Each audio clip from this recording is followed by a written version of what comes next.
ശബരിമല സ്വർണ്ണക്കൊള്ളയിൽ ഇനി പുതിയ എഫ്ഐആർ ഇല്ല. കേന്ദ്ര ലാബിലെ അന്തിമ പരിശോധനാ റിപ്പോർട്ടിൽ നിന്ന് നഷ്ടപ്പെട്ട സ്വർണം എത്രയെന്ന് കണ്ടെത്താൻ കഴിഞ്ഞെന്നും SIT അറിയിക്കുന്നു. കട്ടിളപ്പാളി കേസിലെ കുറ്റപത്രം 30 ദിവസത്തിനകം നൽകാൻ ഹൈക്കോടതിയും ഉത്തരവിട്ടു. ശബരിമല സ്വർണ്ണക്കൊള്ളക്കേസിന്റെ അന്വേഷണം ലാസ്റ്റ് ലാപ്പിലേക്ക് എത്തുകയാണ്.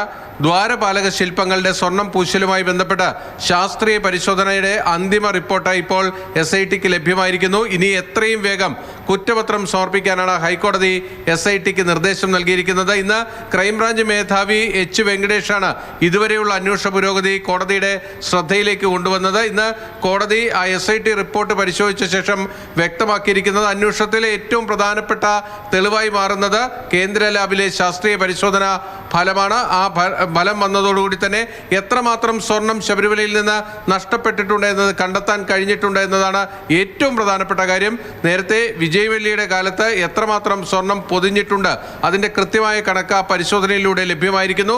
സ്മാർട്ട് ക്രിയേഷൻസിൽ 2019 സ്വർണം പൂശിയപ്പോൾ എത്ര സ്വർണം പൂശി എന്നത് വ്യക്തമായിരിക്കുന്നു. അപ്പോൾ ഇത് തമ്മിലുള്ള വ്യത്യാസമാണ് എത്രമാത്രം സ്വർണം നഷ്ടമായിട്ടുണ്ട് എന്നത്. അതുകൊണ്ട് തന്നെ ഈ കേന്ദ്ര ലാബിലെ പരിശോധനാ ഫലം ലഭ്യമായത് കഴിഞ്ഞ 6-ാം തീയതിയാണ്. അതിനുശേഷം കേന്ദ്ര ലാബിൽ SIT സംഘമെത്തി ഉദ്യോഗസ്ഥരെല്ലാം വിശദമായി അവരുടെ മൊഴി രേഖപ്പെടുത്തിയിട്ടുണ്ട്. ഇനി കുറ്റപത്രം സമർപ്പിക്കുന്നതിലേക്ക് പോകുക എന്നതാണ്. ഒപ്പം തന്നെ 2025 നടന്ന സ്വർണം പൂശൽ അത് ഈ FIR-നോട് ചേർത്ത് അന്വേഷിക്കാനാണ് തീരുമാനിച്ചിരിക്കുന്നത്. പുതിയ FIR ഉണ്ടായിരിക്കില്ല. അപ്പോൾ ആ കേസിലെ കൂടുതൽ അറസ്റ്റ് അടക്കമുള്ള നടപടികളിലേക്ക് വരും ദിവസങ്ങളിൽ SIT പോകാനുള്ള സാധ്യതയാണുള്ളത്. ആ കേസിൽ ഇതുവരെ 54 സാക്ഷികളുടെ മൊഴി രേഖപ്പെടുത്തിയതായും SIT ഹൈക്കോടതിയെ അറിയിച്ചിട്ടുണ്ട്. കൊച്ചിയിൽ നിന്ന് ബിനിൽ, മാതൃഭൂമി ന്യൂസ്.